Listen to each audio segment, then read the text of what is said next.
What's the meaning of bilirubin?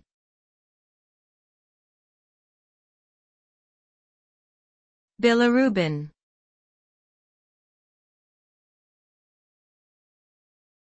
Bilirubin.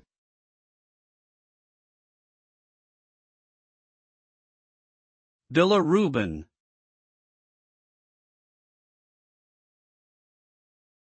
Bilirubin.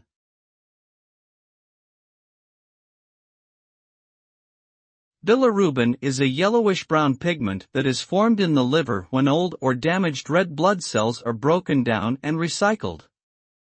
It is a waste product that is normally eliminated from the body through the bile and stool. Elevated levels of bilirubin in the blood can indicate various medical conditions, such as liver disease, obstruction of the bile ducts, or hemolytic anemia. Symptoms of high bilirubin levels can include yellowing of the skin and eyes, jaundice, fatigue, abdominal pain, and nausea.